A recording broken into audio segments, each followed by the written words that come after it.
नमस्कार। आज मैं आपको माँ ब्रह्मचारिणी की कहानी सुनाऊँगा, जो कि माँ दुर्गा के 9 रूपों में से दूसरा रूप है। यह हमारी आध्यात्मिक यात्रा का दूसरा पड़ाव है। ब्रह्म का अर्थ है तपस्या या तप और चारिणी का अर्थ है आचरण करने वाली। माँ ब्रह्मचारिणी तपस्या का आचरण करने वाली हैं और यह स्वरूप हमें सिखाता है कि जीवन में सच्ची सफलता कठोर परिश्रम, त्याग और दृढ़ संकल्प से ही मिलती है। यह कहानी देवी पार्वती की ही है, जिन्होंने अपने पिछले जन्म में सती के रूप में प्राण त्याग दिए थे और इस जन्म में वह शैलराज हिमालय की पुत्री के रूप में अवतरित हुई। उनका नाम पार्वती था और बचपन से ही उनका मन भगवान शिव की भक्ति में लीन था। उन्होंने शिव को अपने पति के रूप में पाने का निश्चय कर लिया था, भले ही शिव एक वैरागी थे और सांसारिक सुखों से दूर रहते थे। जब पार्वती विवाह योग्य हुई, तो उनके माता-पिता ने उनके लिए योग्य राजकुमारों का प्रस्ताव रखा, लेकिन पार्वती का मन नहीं माना। वह केवल शिव को ही अपना मान चुकी थीं।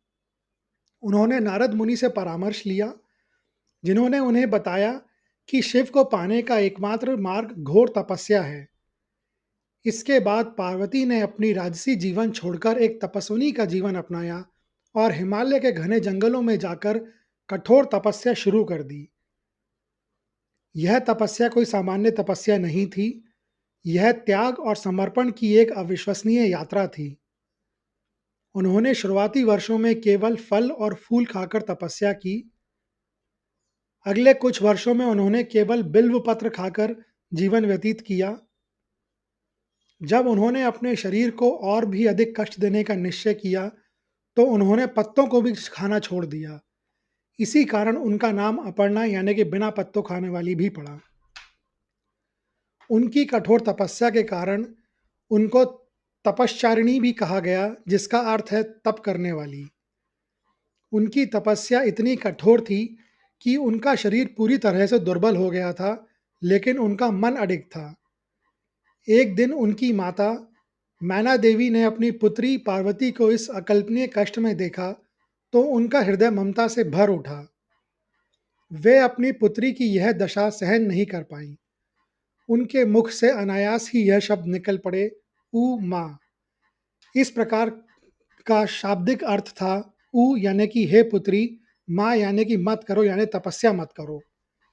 यह केवल एक साधारण पुकार नहीं थी, बल्कि एक माँ की अकुलाहट, चिंता और अपनी पुत्री के प्रति असीम प्रेम का प्रतीक थी। मैना देवी अपनी पुत्री को इस घोर तपस्या से रोकना चाहती थी, उन्हें शारीरिक कष्ट से मुक्ति दिलाना चाहती थी। यही कारण है कि तपस्या के इस कठिन काल में पार्वती को उनके माता-पिता के इस भावुक संबोधन के कारण उमा नाम से भी जाना जाने लगा। उनकी इतनी कठोर तपस्या को देखकर तीनों लोकों में हाहाकार मच गया। उनकी तपस्या की अग्नि से देवता भी भयभीत हो गए। अंततः उनकी तपस्या से प्रसन्न होकर भगवान ब्रह्मा प्रकट हुए और उन्होंने उन्हें आशीर्वाद दिया। ब्रह्मा ने कहा, हे देवी, तुम्हारी तपस्या जैसी कठोर तपस्या ना तो आज तक किसी ने की है और ना ही कोई कर पाएगा। तुम्हारी मनोकामना अवश्य पूरी होगी और तुम्हें शिव पति के रूप में मिलेंगे। और अंततः पार्वती का विवाह भगवान शिव से हो गया। यह कथा हमें बताती है कि सच्ची श्रद्धा और त्याग से असंभव भी संभव हो जाता है। माँ ब्रह्मचारिणी का स्वरूप और उनके जुड़े प्रतीक गहरे अर्थ रखते हैं, जो हमें जीवन की कई महत्वपूर्ण शिक्षाएं देते हैं। वह सफ़ेद वस्त्र धारण करती थीं। यह रंग पवित्रता, शांति और त्याग का प्रतीक है। यह हमें सिखाता है कि आध्यात्मिक मार्ग पर चलने के लिए मन और विचारों दोनों की ही शुद्धता सबसे महत्वपूर्ण है। उनके एक हाथ में जपमाला यानी रुद्राक्ष की माला और दूसरे हाथ में कमंडल है। जपमाला निरंतर साधना और एकाग्रता को दर्शाती है, जबकि कमंडल इस बात का प्रतीक है कि हमें केवल जीवन के लिए आवश्यक चीज़ों को ही अपने पास रखना चाहिए और बाकी सब कुछ त्याग देना चाहिए। यह वैराग्य का प्रतीक है। उन्हें अक्सर नंगे पांव चलते हुए दिखाया जाता है, जो उनकी कठोर तपस्या और सांसारिक मोहमाया से पूर्ण अलगाव को दर्शाता है। नवरात्रि की 9 रातों की यात्रा एक आध्यात्मिक विकास की यात्रा है। अगर माँ शैलपुत्री की यात्रा की शुरुआत और आधार की देवी हैं, तो माँ ब्रह्मचारिणी इस यात्रा में कठोर परिश्रम और अनुशासन का प्रतीक हैं। नवरात्रि में हमें अपनी आध्यात्मिक यात्रा के लिए संकल्प लेते हैं। इस यात्रा में तपस्या, धैर्य और दृढ़ता की आवश्यकता होती है। माँ ब्रह्मचारिणी की पूजा हमें यह सिखाती है कि हमारे लक्ष्य कितने भी कठिन क्यों ना हों, यदि हम अपने पथ पर अडिग और अनुशासित रहें, तो उन्हें निश्चित रूप से प्राप्त कर सकते हैं। आध्यात्मिक यात्रा में सबसे बड़ी चुनौती मन को नियंत्रित करना है। माँ ब्रह्मचारिणी की पूजा हमें मन को एकाग्र करने की शक्ति मिलती है और हम अपनी इंद्रियों पर नियंत्रण करना सीखते हैं। यह साधना के दूसरे चरण का प्रतिनिधित्व करता है। योग और तंत्र शास्त्र के अनुसार माँ ब्रह्मचारिणी स्वादिष्ठान चक्र की अधिष्ठात्री देवी हैं। यह चक्र शरीर का दूसरा चक्र है, जो भावनाओं, रचनात्मकता और ऊर्जा का केंद्र है।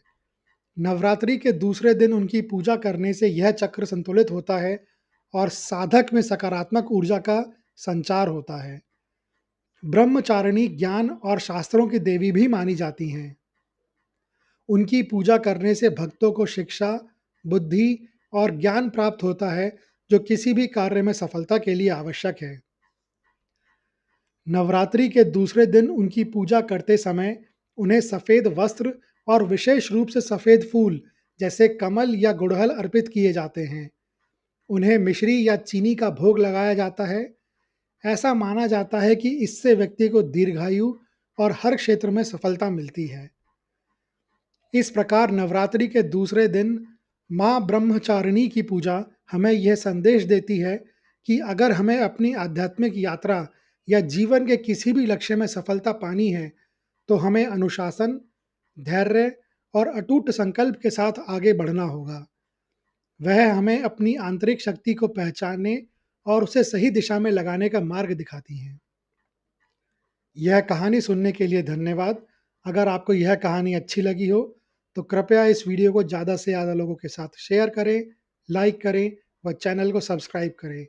कमेंट्स बॉक्स में लिखें, जय माँ ब्रह्मचारिणी, जय माँ दुर्गा।